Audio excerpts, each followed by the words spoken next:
pollution sa hangin. Ilan lamang sila sa mga taong nakakaalam kung ano ang polusyon sa atin. Ngunit ang tanong, ang mga ginagawa ba nila ay nakabubuti o nakasasama sa ating mundo? Maraming tao ang pamilyar sa mga salitang ito. Ano nga ba ang kahulugan ng polusyon sa hangin?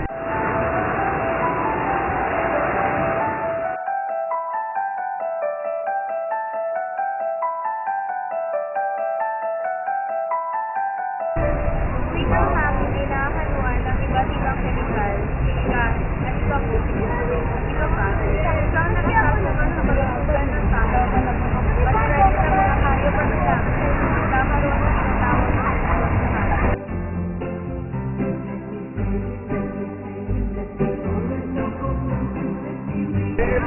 Kung ay nagpapala sa iba't ibang mga bagay, dahil sa mga ito ay indoor at outdoor pollution.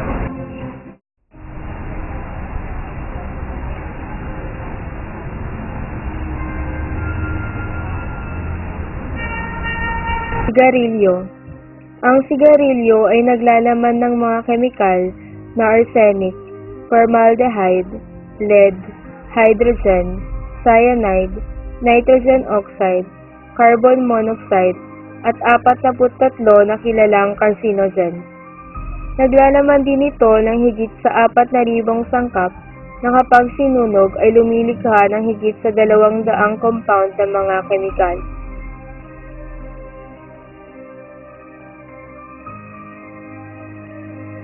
At karamihan dito ay nagdudulot ng kanser sa baga.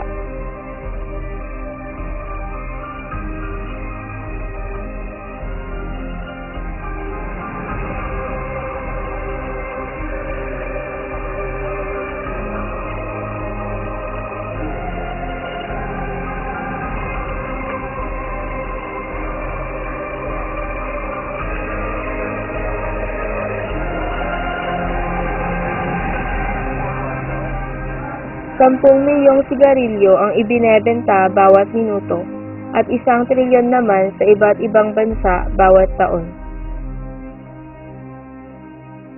Ang paninigarilyo ay hindi lamang nakasasama sa taong gumagawa nito, ngunit pati sa kanyang pamilya, katrabaho, at iba pang nakalalanghap ng usok galing dito na kung tawagin ay second-hand smoke. Bawat 30 segundo, may namamatay dahil sa sakit sa baga, ang ikasam sa mga karaniwang nagdudulot ng pagkamatay sa mundo at isa sa mga karaniwang uri ng kanser. Ang tabako naman ay pumampatay ng isang tao bawat segundo at sinasabing magdudulot ng 10 milyong pagkamatay bawat taon pagdating ng 2025 ayon sa World Health Organization.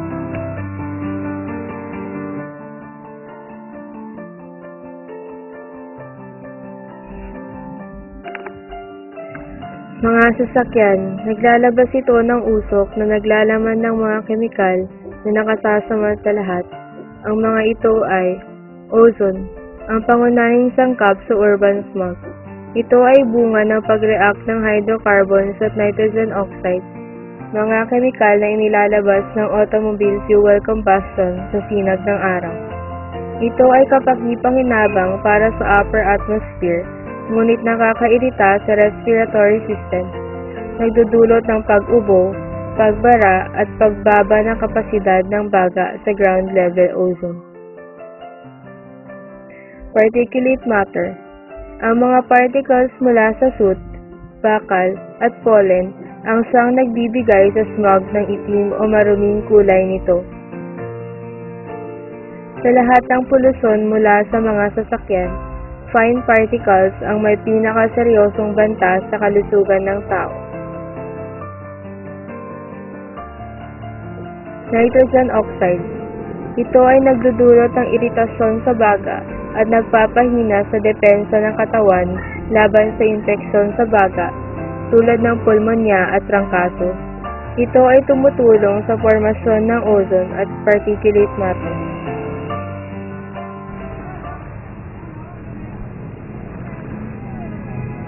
Carbon monoxide. Ito ay nabubuo sa pamamagitan ng pagkasunog ng fossil fuels tulad ng gasolina. Halos 2/3 na pollutant na ito ay nagmumula sa mga sasakyan. Kapag ito ay nalanghap, pipigilan nito ang pagdaloy ng oxygen sa utak, puso, at mahahalagang organ ng katawan. Ang mga bagong panganak at mga taong may chronic na sakit ay madaling tablan ng epekto ng carbon monoxide.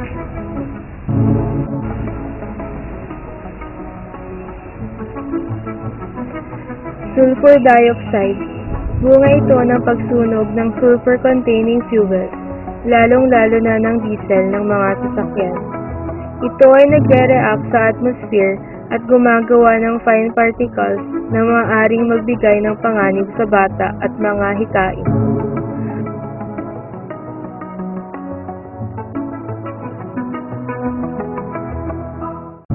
Hazardous air pollutants.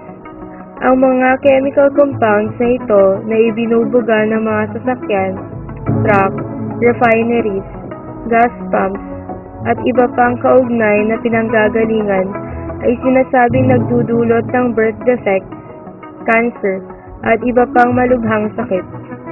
Ayon sa EPA, ang air toxics mula sa mga sasakyan at truck ay nagdudulot sa kalahati ng lahat ng cancer na bunga ng polusyon sa hangin.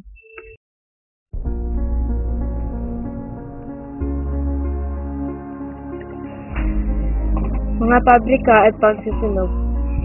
Ang mga pangunahing pollutant mula sa mga pabrika ay sulfur dioxide, nitrogen oxide, carbon dioxide at mercury. Ang mga pollutant na ito ay nagdudulot ng malubhang sakit tulad ng asthma, cancer, premature death at neurological damage. Mayroon din itong chlorofluorocarbons na nagdudulot ng pagkasira ng ozone layer. Nagbubuga ang mga pabrika ng smog, isang artificial na chemical fog na resulta ng paghalo ng hydrocarbon gases at nitrogen oxide.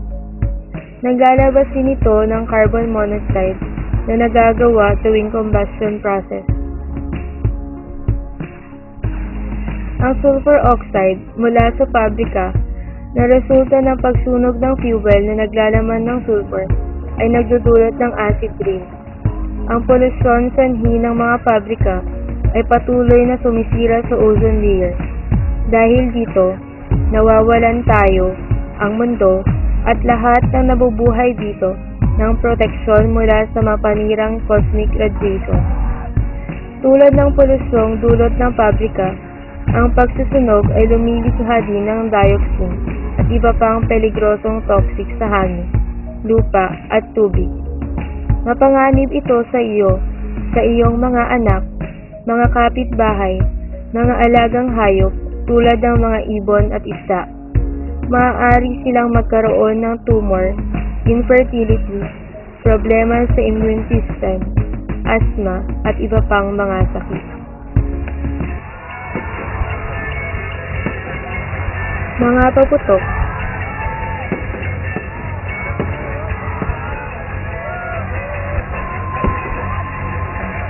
Nakagawian na nating mga Pilipino na gumamit ng mga paputok tuwing bagong taon o kaya'y tuwing ipinagdiriwang ang mga importanteng okasyon, ngunit lingid sa kaalaman na nakararami, nagdudulot at pinapalala na nila ang polusyon sa hangin.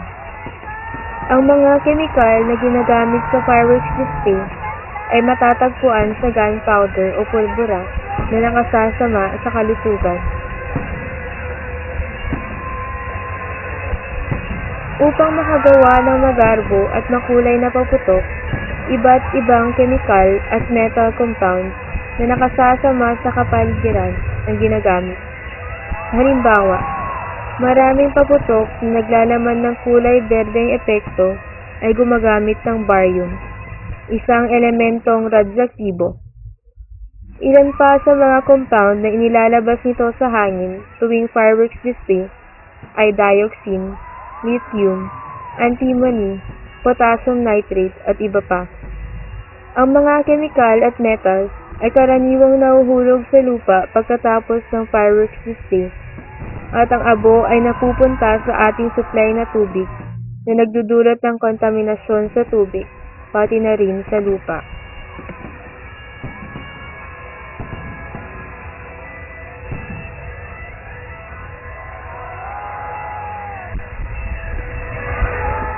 Mga nagdudulot ng indoor air pollution. Chloroform. Ito ay mula sa tubig na panligo na ginamitan ng chlorine. Nagdudulot ito ng cancer. Trichloroethane. Mula sa aerosol spray na nagdudulot ng pagkahilo at irregular na paghinga. Asbestos. Mula sa pagkakabukod ng tubo, vinyl ceiling, at floor tile. Nagdudulot ito ng kanser sa baga at iba pang sakit sa baga. Methylene chloride. Mula sa paint, strippers, at thinner. Ito ay nagdudulot ng nerve disorders at diabetes. Radon 222. Mula sa radyoaktibong lupa at kung saan ang pundasyon ay nababalutan ng bato at supply na tubig, nagdudulot ito ng kanser sa baga. Benzopyrene. Mula sa usok ng tabako o wood stove. Styrene. Mula sa carpet at produktong gawa sa plastic. Nagdudulot ito ng pagkasira ng atay at kidney. Para-dichlorobenzene. Mula sa mga air freshener at mothball crystals. Nagdudulot din ito ng kanser. Tetrachloroethylene. Mula sa dry sealing fluid fume sa damit.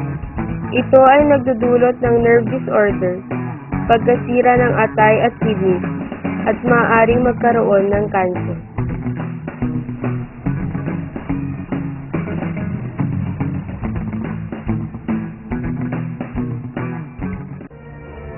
Marami itong epekto at ilan sa mga panandaliang epekto nito sa tao ay iritasyon ng mata, ilong, lalamunan, at infeksyon sa baga tulad ng bronchitis sa pulmonya.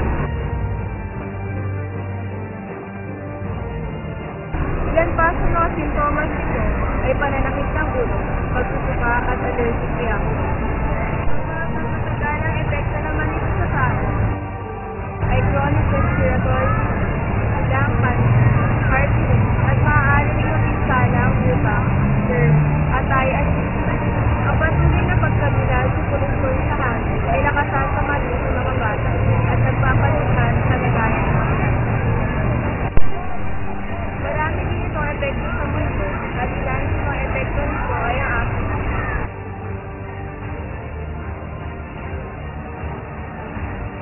Na nagagawa ng sulfur dioxide at nitrogen oxide ay inililipan ng hangin at gumagawa ng nitrogen dioxide, nitric acid vapor, at mga solusyon na may sulfuric acid.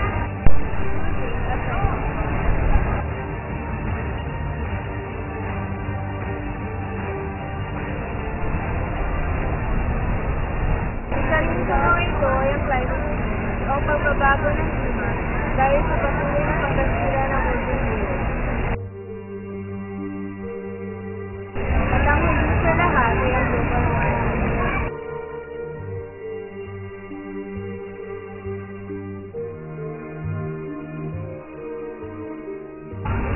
Ito ay ang pag-init ng mundo dulot ng labis na pagkatulog ng greenhouse gases tulad ng carbon dioxide, methane, at iba pa. Nakadadagdag din sa global warming ang patuloy na pagkasira ng ozone layer kung kaya't mas maraming porsyento ng UV rays sa buwang kapit sa atmosphere. Ang paggamit din ng mga produkto na naglalaman ng CFC ay nakasasama sa ozone layer kapag lalabas ito ng chlorine atoms na nagpapabilis sa paghiwa-hiwalay ng ozone upang maging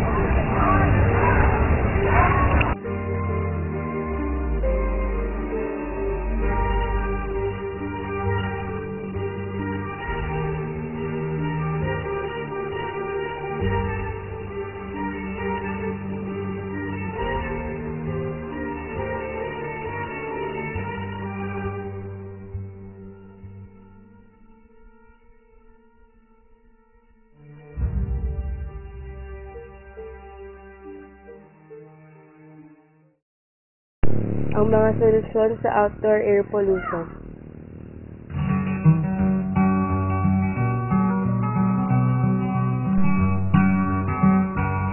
Una, pagbutihin ng enerhiya upang mabawasan ang paggamit ng langis. Pangalawa, gumamit ng natural gas na mas hindi masyadong nagdudulot ng polusyon sa hangin. Pangatlo, gumamit ng renewable energy. Pang-apat, paglipat ng renewable energy at teknolohiyang makahahadlang sa polusyon sa developing countries. Ito naman ang mga solusyon sa indoor air pollution. Una, bawasan ang kahirapan. Pangalawa, magbigay ng mura at episyenteng paglulutuan o solar cookers sa mahihirap na pamilya sa developing countries. Pangatlo, bawasan ay pagbawal ang indoor smoking. At huli, gumawa ng simple at murang pagsuri para sa indoor air pollutants.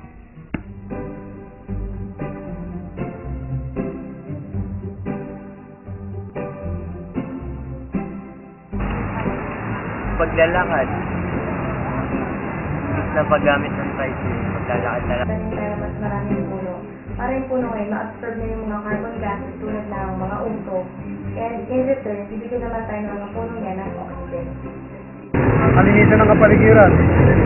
Alimasan magtapon ng basura kung saan. Ito lahat yung paninigarilyo, yung usok ng sigarilyo, kasama sa pollution yun. Ay pagsusunod sa mga gulong ng sakyan yan, pati sa environmental yan. Ay tinatapon nga ng mga basura. Ay hindi ka magtatapon ng mga kalat na sa daanan magpalit. Ano yung tamang tapunan ng basura? Tapo, data, sasyan. Kailangan mag-post tayo ng mga mauusok na bagay o sa motor gaya nito. Kasi pusturok na dapat yung palitan ng mga pusturok na hindi mauusok. Ano po ba yun? Kasi ang pusturok, mga usok, mausok na motor, yung pusturok naman hindi siya gano'ng mausok. Kaya dapat yun lahat ng kung sa ating banda dapat lahat ay lahat ng motor para malinis yung mga air pollution. Kahit mapulong na rin tayo pag ng global warming. Kung siguro sa pagsugpo ng pollution sa hangin ay yung pagsisiga ng mga plastic. Iwasan sana yung pagsisiga ng mga plastic para hindi umalis sa hangin. Yung maninigarilyo, gagamit na yung lola na makakasira sa pollution. At hindi magsusunod. Para mabawasan ang pollution sa hangin, kailangan huwag manigarilyo.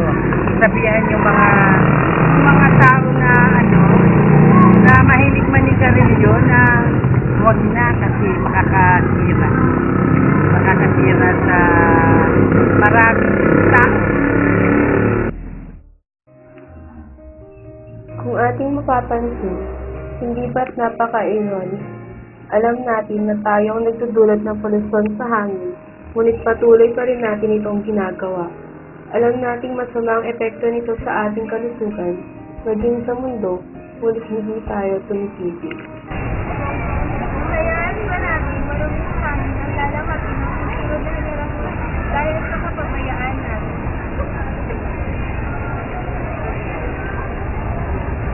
Aantayin pa ba natin ang panahon yun? May pag-asa pa ba ang makamit ang pagbabago?